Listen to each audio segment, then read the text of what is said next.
Bismillahirrahmanirrahim. Alhamdulillahirabbil alamin.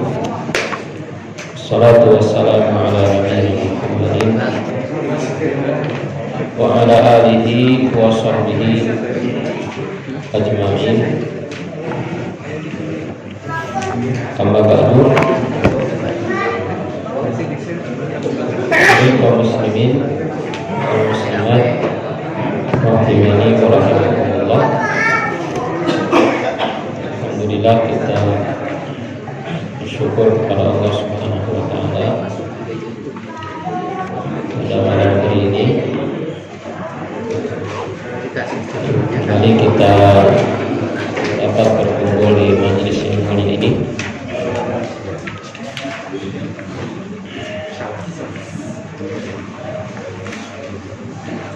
untuk kembali melanjutkan pembahasan dari kitab Ashrul Mujibatun Lin Najati, itu 10 jalan atau sebab menuju keselamatan.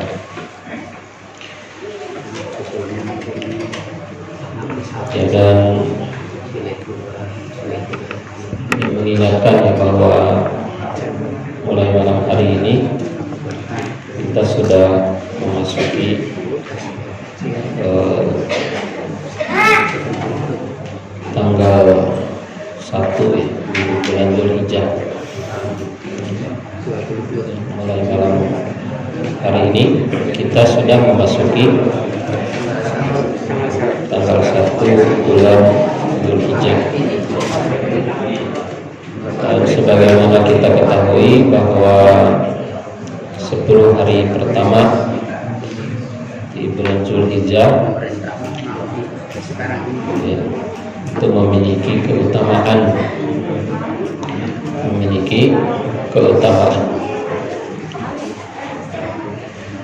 di antara salah satu dari musim ketaatan yang Allah Subhanahu wa taala istimewakan, Allah Subhanahu wa taala utamakan daripada waktu-waktu yang lain atau hari-hari yang lain.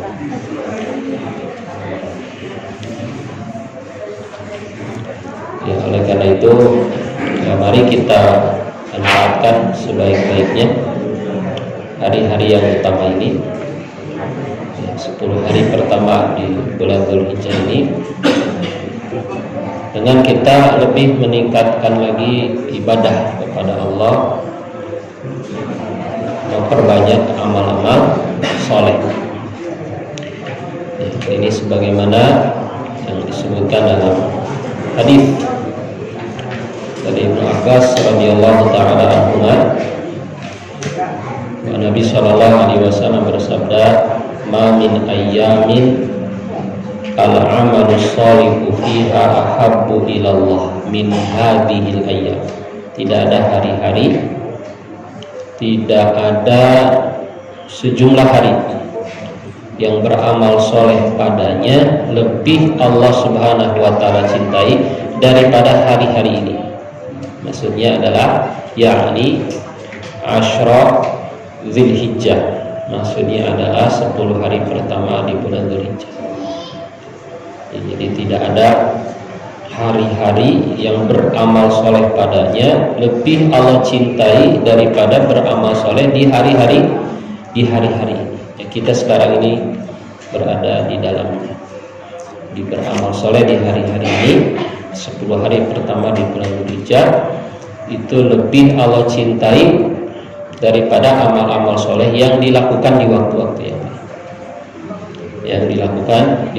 yang lain. Maka ibadah-ibadah kita, ketaatan-ketaatan yang kita lakukan, kebaikan-kebaikan yang kita kerjakan di hari-hari ini, keutamaannya lebih besar dibandingkan dengan amalan-amalan yang kita lakukan di hari-hari yang lain. Maka sholat kita, ya, pahalanya, keutamaannya lebih besar. Yang kita lakukan di hari-hari ini lebih besar daripada sholat-sholat yang kita lakukan di hari-hari yang lain. Sedekah kita, zikir kita, bacaan Quran kita, ya, takbir, tahmid, tahlil, dan juga ibadah-ibadah yang lain. Puasa juga termasuk ya. Puasa juga termasuk, karena puasa termasuk pada keumuman dari amal soleh yang disebutkan dalam hadis ini ya, terutama tanggal 9-nya nanti, tanggal 9 Dzulhijjah nanti ya. Bahkan para sahabat kemudian bertanya, qalu ya Rasulullah walal jihad fisabilillah, wahai Rasulullah, tidak dengan jihad di jalan Allah, maksudnya tidak juga dengan jihad di jalan Allah itu lebih utama daripada amal soleh yang dilakukan di 10 hari pertama di bulan Dzulhijjah. Kemudian Rasulullah SAW mengatakan wala jihadu fisabilillah, bahkan tidak juga dengan jihad di jalan Allah ya, bahwa amalan jihad di jalan Allah yang dilakukan di selain 10 hari pertama bulan Dzulhijjah itu tidak lebih baik daripada amal soleh yang dilakukan di hari-hari yang menunjukkan keutamaan yang sangat besar ya. Amal soleh yang dilakukan di hari-hari ini. Illa rajulun kharaja bi nafsihi wa malihi wa lam yarji min dzalika bi syai', kecuali kata Rasul seorang laki-laki yang keluar dengan nyawa dan hartanya kemudian dia tidak kembali dengan sesuatu pun dari hal itu ya, kecuali orang yang keluar berperang di jalan Allah membawa nyawa dan hartanya dan semuanya habis, tidak ada yang kembali. Artinya nyawanya ya, dia gugur dalam peperangan tersebut dan hartanya juga ya, habis dalam peperangan tersebut. Nah, baik, kita lanjutkan pembahasan kita dari kitab ini sampai pada halaman 22.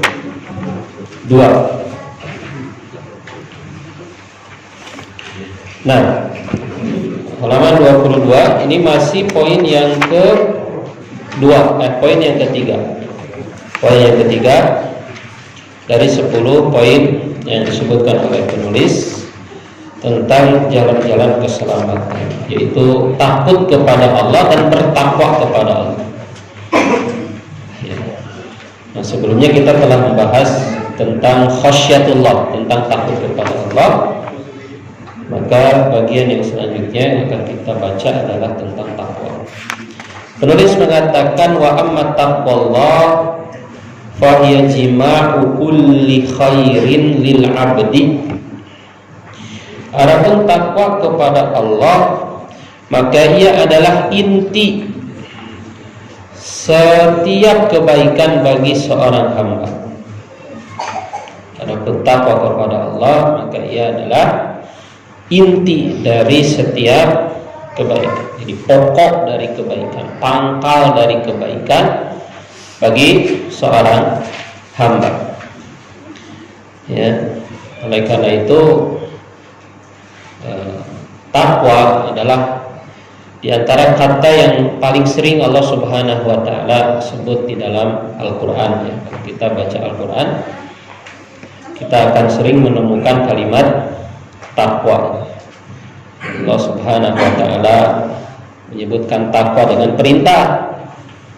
Ya ayyuhalladzina amanu taqullah, ya ayyuhan nasu taqu rabbakum. Itu kan banyak sekali ayat-ayat yang memerintahkan untuk bertakwa. Itu juga dalam Al-Qur'an Allah Subhanahu wa taala juga memuji orang-orang yang bertakwa, bahwa Allah bersama orang-orang bertakwa, gitu kan? Bahwa surga itu disediakan untuk orang-orang yang bertakwa, gitu ya. Banyaklah kalau kita baca Al-Qur'an, ayat Al-Qur'an yang menyebutkan tentang takwa ini, sehingga takwa ini menjadi inti dari setiap kebaikan, pangkal dari setiap kebaikan. Wa yasabun 'azimun lin najati yaumal qiyamah. Dan dia takwa adalah sebab yang sangat besar lin najati untuk meraih keselamatan yaumal qiyamah, pada hari kiamat. Kama qala ta'ala, sebagaimana Allah Ta'ala berfirman, wa yunajjillahu alladhina taqaw bimafazatihim la yamassuhumus su'u wa lahum yahzanun. Dan Allah Subhanahu wa ta'ala menyelamatkan orang-orang yang bertakwa, menyelamatkan orang-orang yang bertakwa dengan kemenangan yang mereka raih. La yamassuhumus su', tidak menyentuh kepada mereka, tidak menimpa kepada mereka keburukan. Walahum yahzanun, dan mereka tidak bersedih, ya, dan mereka tidak bersedih. Jadi jelas Allah mengatakan, ya, ini di hari kiamat nanti, wa yunajjillahu alladhina taqaw, dan Allah menyelamatkan siapa? Orang-orang yang bertakwa. Ya, Allah menyelamatkan orang-orang yang bertakwa, ya, sehingga mereka tidak ditimpa dengan keburukan, mereka tidak bersedih, mereka tidak sengsara kelak pada hari kiamat. Ini ayat yang sangat jelas menyebutkan bahwa Allah akan menyelamatkan, menunjukkan bahwa takwa adalah salah satu jalan keselamatan. Begitu juga firman Allah Subhanahu wa ta'ala, wa najjaynal ladzina amanu wa kanu yattaqun. Juga ayat yang sangat jelas. Dan kami selamatkan, kata Allah, orang-orang yang beriman, wa kanu yattaqun, dan orang-orang yang dulu bertakwa kepada Allah Subhanahu wa ta'ala. Dan orang-orang yang bertakwa. Kami selamatkan orang-orang beriman dan orang-orang yang bertakwa, dan orang-orang yang bertakwa. Nah, wa qala ta'ala, wa qala Allah Subhanahu wa ta'ala, dan Allah Subhanahu wa ta'ala juga mengatakan, wa anjaynal ladzina amanu wa kanu yattaqun. Ini juga sama, ya, mirip ayatnya, ya. Sebelumnya surat Fussilat, ini surat An-Naml. Allah mengatakan, wa anjayna, dan kami selamatkan siapa? Alladzina amanu, orang-orang yang beriman, wa kanu yattaqun, dan mereka bertakwa kepada Allah Subhanahu. Nah,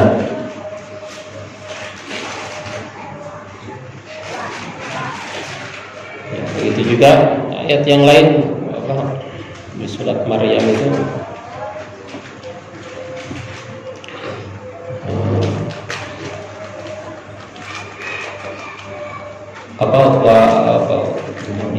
minkum illa wariduha kana ala rabbika hatman maqdiya. Tidak ada seorang pun di antara kalian yang akan melewati neraka. Sebutkan dalam Al-Quran,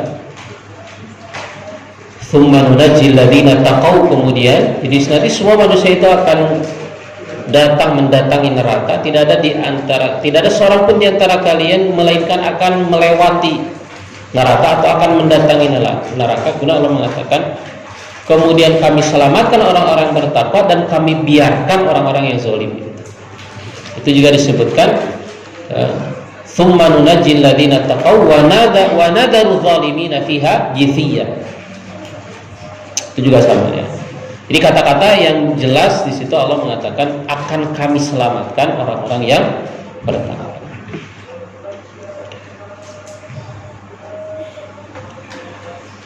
Wattaqwa fil asli, dan takwa secara asal. Ini makna takwa, ya. Makna takwa itu ma'khudhatun minal wiqayah, itu terambil dari kata wiqayah secara bahasa, ya. Wiqayah itu artinya mencegah, dari kata waqayati wiqayatan, artinya mencegah. Dalam bahasa Arab dikatakan al-wiqayatu khairun minal ilaj, jadi mencegah itu lebih baik daripada mengobati, ya. Itu bahasa kita juga, ya. Dalam pepatah kita juga bahasa Arabnya al-wiqayatu khairun minal ilaj. Jadi mencegah itu lebih baik daripada mengobati. Ya, wiqayah itu artinya apa? Mencegah. Mencegah diri kita dari sesuatu yang tidak kita inginkan terjadi kepada kita. Makanya Ibnu Rajab juga mengatakan aslut taqwa adalah an yaj'alal 'abdu bainahu wa baina ma yakhafuhu wa yahdharuhu wiqayatan taqihi min. Jadi asal makna takwa itu adalah ketika seorang hamba menjadikan antara dirinya dengan sesuatu yang dia takuti, dengan sesuatu yang dia khawatirkan, wiqayah, artinya pencegah, yang bisa mencegahnya dari sesuatu tersebut, sesuatu yang dia takuti. Ya. Nah, Allah Subhanahu wa taala mengatakan wa waqahum adzabal jahim, dan Allah waqahum, Allah mencegah mereka dari azab neraka jahim. Ya. Dan takwa ini di dalam Al-Qur'an disandarkan kepada Allah pertama, ya. Dan ini yang paling banyak, seperti dalam ayat-ayat yang tadi disebutkan, ya ayyuhalladzina amanu taqullaha haqqa tuqatih wa la tamutunna illa wa antum muslimun. Ya ayyuhalladzina amanu taqullaha wa qulu qawlan sadida. Ya ayyuhalladzina amanu taqullaha wal tanzur nafsum ma qaddamat lighad. Huwa ahlut taqwa wa ahlul maghfirah. Ya. Nah, maka makna takwa kepada Allah Subhanahu wa taala apa? Makna takwa kepada Allah adalah kita berusaha melindungi diri kita, mencegah diri kita dari sesuatu yang tidak kita inginkan dari Allah Subhanahu wa taala. Ya. Apa yang kita takutkan dari Allah, apa yang kita khawatirkan dari Allah? Kemurkaan Allah, kemarahan Allah, azab Allah, gitu ya. Maka makna bertakwa kepada Allah adalah kita melindungi diri kita, mencegah diri kita dari kemurkaan Allah Subhanahu wa ta'ala. Nah, makanya kita juga kan sebelumnya takut kepada Allah, ya kan? Takut kepada Allah, takut kepada Allah Subhanahu wa ta'ala, ya, karena kita tidak ingin mendapatkan murka Allah, siksa Allah. Nah, tapi takut kepada Allah itu tidak seperti takut kepada selain Allah. Kalau kita takut kepada yang lain, maka kita akan apa? Lari darinya. Kita akan lari darinya. Adapun takut kepada Allah, kita justru apa? Mendekat kepada dirinya. Makanya Allah mengatakan fafirru ilallah. Berangkatlah kamu kepada Allah, larilah kamu kepada Allah. Jadi bukan larilah kamu dari Allah, fafirru ilallah, ya. Nah, begitupun di dalam Al-Quran takwa dinisbatkan kepada neraka, dinisbatkan kepada neraka. Wattaqun nar allati fattaqun nar allati uiddat lil kafirin. Bertakwalah kamu kepada neraka yang disediakan untuk orang-orang kafir. Ya, maksudnya apa bertakwa ke neraka? Ya tadi, lindungi diri kamu, cegah diri kamu supaya kamu nggak masuk neraka, gitu. Karena asal makna takwa itu adalah mencegah. Pun demikian kata takwa disandarkan kepada hari kiamat. Wattaqu yauman turja'una fihi ilallah. Bertakwalah kamu kepada suatu hari yang di hari itu kamu akan dikembalikan kepada Allah. Artinya apa? Cegah diri kamu dari beban, kesulitan di hari kiamat. Jangan sampai, ya, kamu nanti di hari kiamat ketika datang hari di mana kamu dikembalikan kepada Allah, kamu nanti kesulitan, kamu nanti sengsara. Cegah diri kamu sekarang ketika di dunia, jangan sampai kamu nanti mendapatkan kesulitan dan beban yang besar pada hari ketika kamu dikembalikan kepada Allah. Makanya Disuruh kita bertakwa kepada hari kiamat. Wattaqu yauman turja'una fihi ilallah tsumma tuwaffa kullu nafsin ma kasabat wa hum la yuzlamun. Itu asal makna apa? Asal makna takwa. Ya. Nah, oleh karena itu juga sebagian ulama mendefinisikan takwa itu dengan sikap hati-hati, sikap berhati-hati. Ya.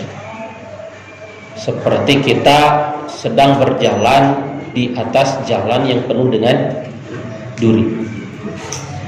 Seperti disebutkan dalam sebuah syair, khalidzunuba saghiraha wa kabiraha fahwa tuqa. Tinggalkan dosa yang kecilnya dan yang besarnya, itulah takwa. Fasnaka mashin fauqa ardi syauqi yahdharu ma yara. Berbuatlah kamu seperti orang yang sedang berjalan di atas jalan yang penuh dengan duri, maka dia akan berhati-hati. Ya, orang yang jalan di jalanan yang banyak dengan duri, dia akan hati-hati gitu kan. Jalannya nggak mungkin dia berbet gitu kan, pasti dia akan kena duri. Dia akan hati-hati, dipilih. Jangankan banyak duri, lu becek, oke, kita hati-hati, pelan-pelan ya, supaya nggak kena becek. Kemudian la tahqiranna saghiratan fa innal jibala minal hasab. Dan janganlah kamu menyepelekan yang kecil, maka janganlah kamu menyepelekan dosa-dosa kecil, karena gunung yang menjulang tinggi itu adalah kumpulan dari kerikil. Ini salah satu pengertian ya, atau definisi takwa yang disebutkan oleh ulama salaf. Nah, di sini juga disebutkan wa min ahsani ma urrifat bihi qaulu Talq bin Habib. Dan di antara pengertian dari takwa adalah apa yang dikatakan oleh Talq bin Habib, ya, rahimahullah. Lamma su'ila, ketika ditanya siflanat takwa, sifatkan kepada kami apa itu takwa. Faqal, maka beliau mengatakan at-taqwa. Nah, ini salah satu pengertian takwa yang disebutkan oleh ulama salaf. Talq bin Habib ini tabi'in ya. At-taqwa amalun bi ta'atillah, itu beramal dengan ketaatan kepada Allah. Beramal dengan ketaatan kepada Allah. Jadi takwa itu kata beliau adalah taat kepada Allah. Ya. Karena dengan taat kepada Allah, ya, kita akan mencegah diri kita dari murkanya Allah, dari siksanya Allah, dari nerakanya Allah, dari kesulitan-kesulitan pada hari kiamat. Itu korelasinya ya antara asal makna takwa yang tadi dengan pengertian ini. Ya, jadi bertakwalah kepada Allah. Makanya dalam Al-Quran juga, setelah Allah merintahkan bertakwa, Allah merintahkan untuk taat. Fattaqullaha wa ati'un. Bertakwalah kamu kepada Allah dan taatlah kamu. Menunjukkan bahwa di antara makna bertakwa itu adalah taat kepada Allah Subhanahu wa ta'ala. Dan taat itu apa? Taat itu artinya adalah melaksanakan perintah Allah dan menjauhi larangan Allah. Jadi taat itu memiliki dua bagian. Ya kan? Namanya orang taat itu pertama dia melaksanakan perintah, yang kedua menjauhi larangan. Ya, itu sudah satu paket ke dalam ketakwaan. Ya. Ya, tidak disebut orang bertakwa kalau dia melaksanakan perintah tapi dia nggak menjauhi larangan. Pun demikian sebaliknya, dia hanya menjauhi larangan tapi tidak melaksanakan perintah. Ya, itu satu paket. Makanya sebagian ulama mengatakan takwa itu adalah melaksanakan perintah Allah dan menjauhi larangan Allah Subhanahu wa ta'ala. Amalun bi ta'atillah. Ya. Kemudian raja'a rahmatillah. Raja'a rahmatillah, dengan mengharapkan rahmatnya Allah. Nah, jadi taatnya ini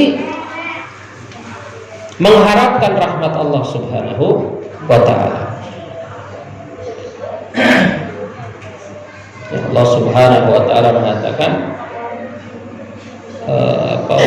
rahmati wasi'at kulla syai', rahmati wasi'at kulla syai'in fasa'aktubuha lilladzina taqaw. Seperti itu ayatnya kalau tidak salah. Jadi murojaah lagi.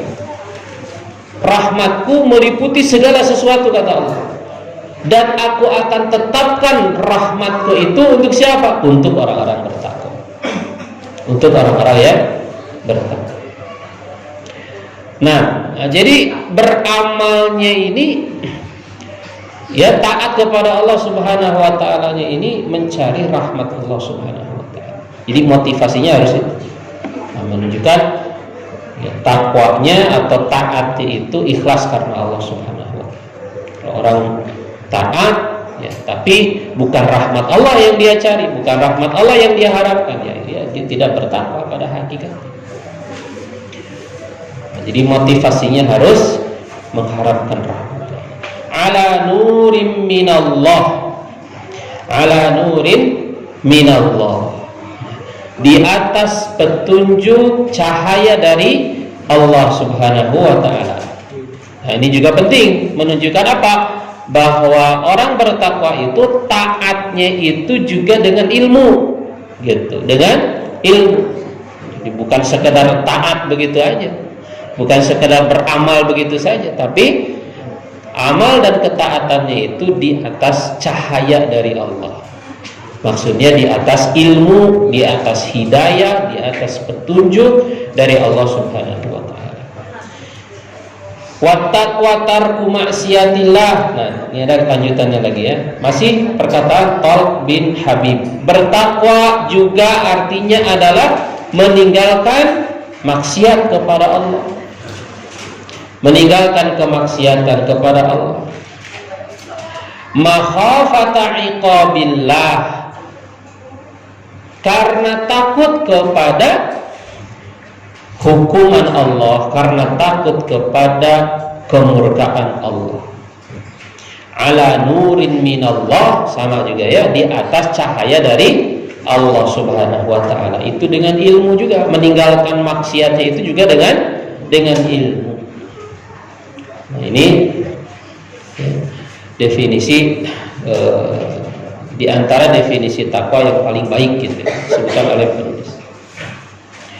Wala syakka anna man adda faraidul Islam wa wajibatid din wajtanabal muharramati wal atham fa innahu huwan najil muflihu fid dunya wal akhirah. Dan tidak diragukan bahwasannya orang yang melaksanakan fardu-fardu Islam dan kewajiban-kewajiban agama serta meninggalkan hal-hal yang diharamkan dan dosa-dosa, fa innahu huwan naji, maka ia adalah orang yang selamat, al-muflih, orang yang beruntung, fid dunya wal akhirah, di dunia dan di akhirat. Wa qad shahha an Jabir bin Abdullah, dan telah sahih satu hadis dari Jabir bin Abdullah radhiyallahu anhuma anna Nu'man bin Qawqalin radhiyallahu anhu atan Nabiy sallallahu alaihi wasallam faqal, beliau mendatangi Nabi dan bertanya, ya Rasulullah, ara'aita idza shallaitul maktubata wa harramtul harama wa ahlaltul halala a'adkhulul jannah. Wahai Rasulullah, bagaimana pendapatmu apabila aku telah melaksanakan sholat wajib, aku mengharamkan hal yang haram dan aku menghalalkan yang halal, a'adkhulul jannah, apakah aku akan masuk surga? Qala, maka ia mengatakan na'am, iya, katanya. Ya.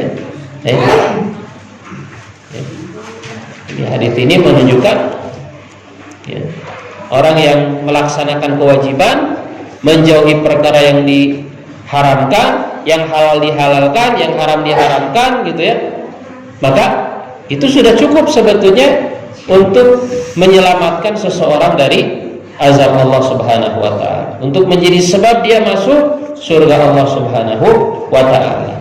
Ya. Nah, itu sudah cukup. Ya. Maka kalau seorang tidak melaksanakan hal-hal yang sifatnya sunnah, ya, mencukupkan dengan yang wajib-wajib, meninggalkan yang haram-haram, maka itu sudah cukup sebetulnya. Maka itu sudah cukup kalau benar seperti itu. Ya, kalau benar seperti itu. Kalau kewajiban-kewajiban yang dilakukannya itu benar-benar sempurna gitu kan. Jadi ini bukan berarti kemudian kita menyepelekan amalan-amalan sunnah, karena diantara fungsi amalan sunnah itu apa? Akan menambal kekurangan-kekurangan, ya, dari amalan-amalan wajib. Makanya disebutkan dalam hadis, ya, amalan yang pertama kali akan dihisab adalah sholat, gitu kan? Adalah sholat. Nah, kalau sholatnya selesai, maka selesai juga amalan-amalan yang lain. Ya. Nah, kemudian dalam hadis itu juga disebutkan, ya, tentang sholat-sholat sunnah, tentang sholat-sholat sunnah yang kemudian bisa menambal kekurangan-kekurangan sholat wajib seseorang.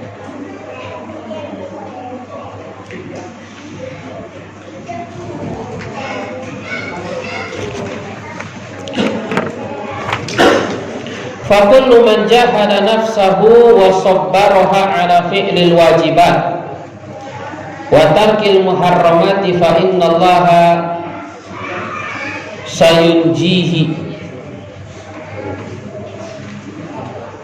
wa yahdihi ila sawa'is sirat, kama qala ta'ala, sebagaimana Allah Ta'ala berfirman, walladzina jahadu fina lanahdiyannahum subulana wa innallaha lama'al muhsinin. Maka setiap orang yang bersungguh-sungguh berjihad melawan dirinya, melawan hawa nafsunya, ya, wa sabbaraha, dan dia menyabarkan dirinya,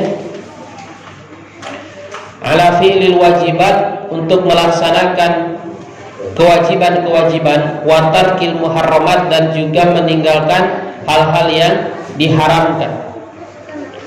Jadi meninggalkan atau melaksanakan yang wajib dan meninggalkan yang haram, ini butuh mujahadah dan butuh kesabaran, ya. Butuh mujahadah, kesungguhan dan kesabaran. Kesungguhan dalam apa? Melawan hawa nafsu. Makanya jihad itu kan kata Al-Imam Ibnu Qayyim ada 4. Yang pertama jihadun nafsi, itu jihad melawan hawa nafsu. Yang kedua jihadus syaitan, itu jihad melawan syaitan. Yang ketiga jihadul munafikin, itu berjihad melawan orang-orang munafik. Yang keempat jihadul kufar, itu jihad melawan orang-orang kafir. Ya.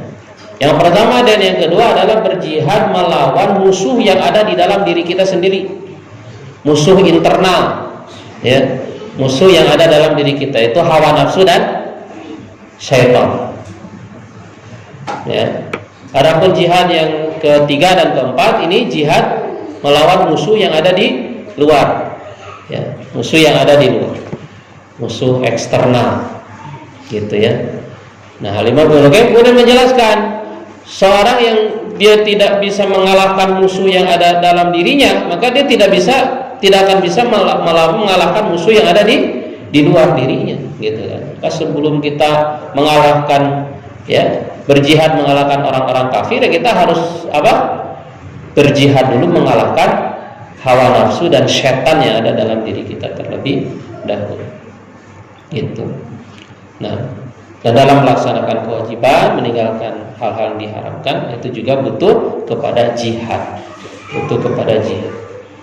Nah, kesungguhan melawan hawa nafsu dan menyabarkan diri.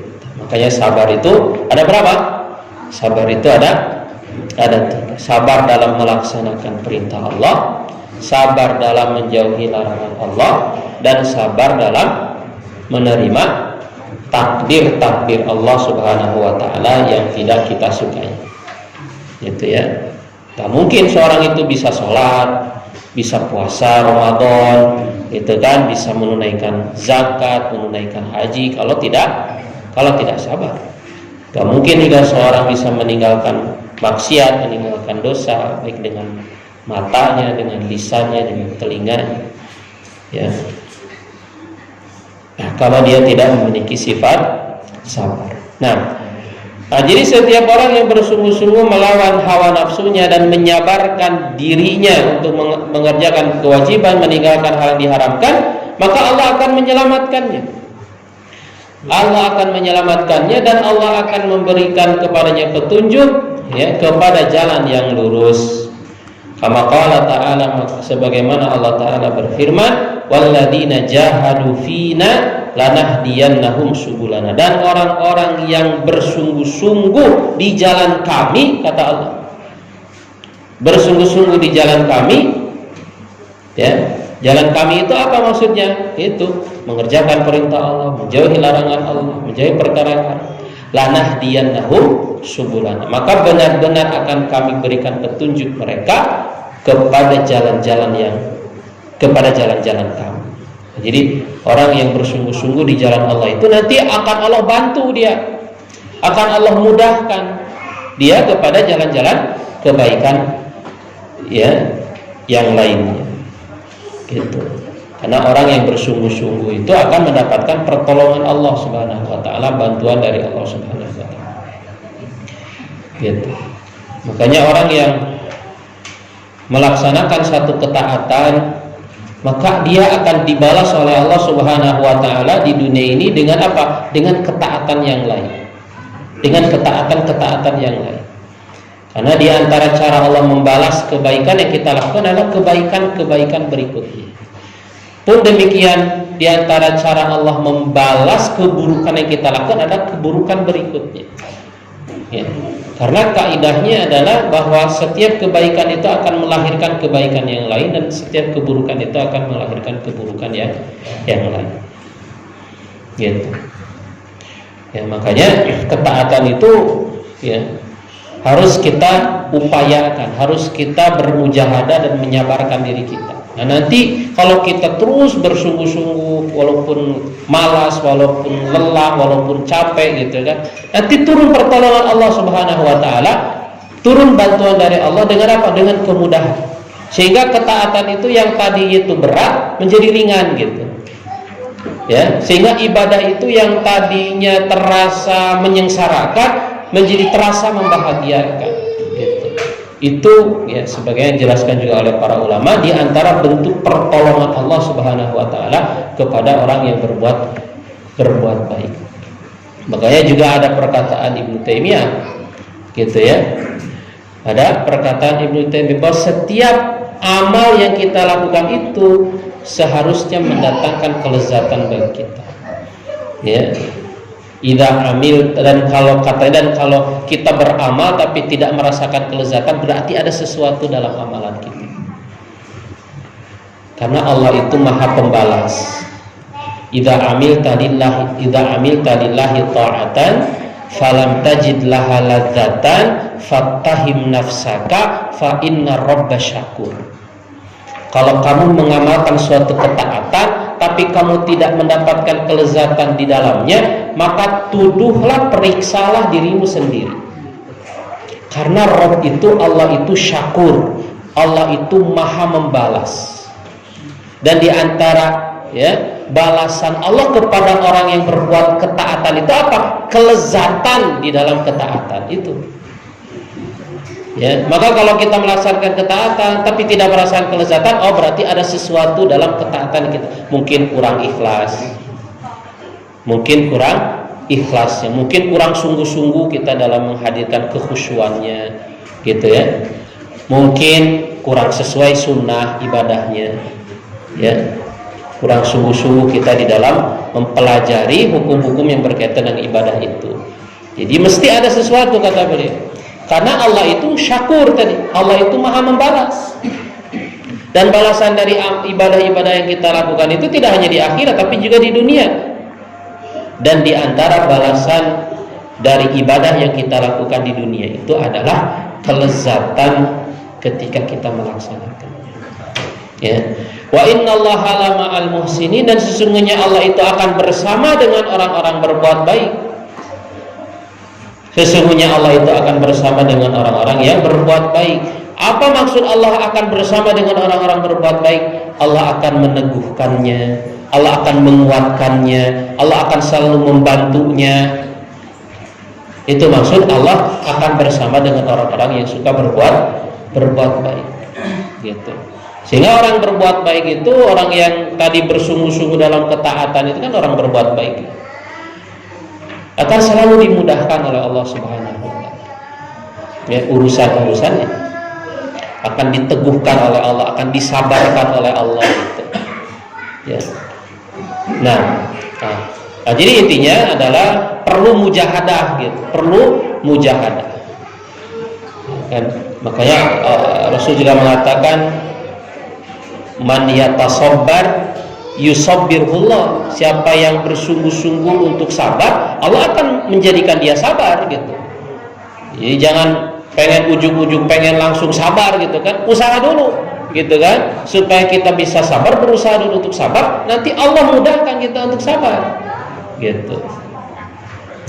Nah, wa hadzal fi'lu lil ma'mur wa tarku lil mahdhur la budda an yakuna ala nurin wa ilmin. Nah, ini juga ya.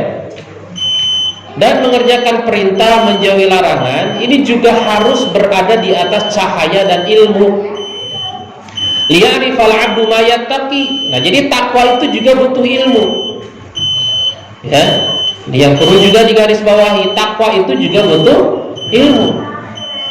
Karena takwa itu harus di atas nur, di atas cahaya. Supaya apa? Supaya seorang hamba tahu apa yang harus dia hindari. Ya, apa yang harus dia hindari. Kama qala ta'ala, sebagaimana Allah Ta'ala berfirman, wa kadzalika auhayna ilaika ruham min amrina. Dan begitulah kami wahyukan kepadamu ruh dari urusan kami. Ma kunta tadri mal kitab walal iman. Sebelumnya engkau tidak tahu, wahai Nabi, wahai Muhammad, engkau tidak tahu apa itu Alkitab dan apa itu iman. Walakin ja'alnahu nuran nahdi bihi man nasya. Akan tapi kami jadikan ia ya cahaya yang dengannya kami memberikan petunjuk kepada orang-orang yang kami kehendaki min ibadina, dari hamba-hamba kami. Jadi yang dimaksud dengan nur di sini adalah ilmu, petunjuk yang dengannya Allah apa? Memberikan petunjuk kepada hamba-hambanya yang dia kehendaki. Qala Bakr bin Khunais, Bakar bin Khunais rahimahullah mengatakan, kaifa yakunu muttaqiyan man la yadri ma yattaqi. Bagaimana seseorang akan menjadi orang bertakwa? Ya, bagaimana kaifa yakunu muttaqiyan, bagaimana bisa menjadi orang bertakwa? Orang yang tidak tahu, man la yadri ma yattaqi. Orang yang tidak tahu apa yang kepada apa dia harus bertakwa, bagaimana dia bertakwa, gitu kan? Bagaimana dia seorang itu bisa menjadi bertakwa kalau dia tidak tahu apa yang harus dia hindari, apa yang harus dia cegah dirinya dari hal itu. Nah, ini sekali lagi yang terakhir ini adalah menjelaskan perkataan Talq bin Habib yang tadi juga ya, ala nurin minallah, bahwa takwa itu harus dibangun di atas ilmu. Makanya hendaklah kita bersungguh-sungguh juga kalau kita ingin menjadi orang bertakwa, kita harus bersungguh-sungguh juga dalam menuntut ilmu. Baik, ini saja yang kita bahas pada malam hari ini, mudah-mudahan bermanfaat. Wa akhiru da'wana alhamdulillahirabbil alamin. Sallallahu alaihi wasallam ala nabiyina Muhammad wa ala alihi washabbihi ajma'in.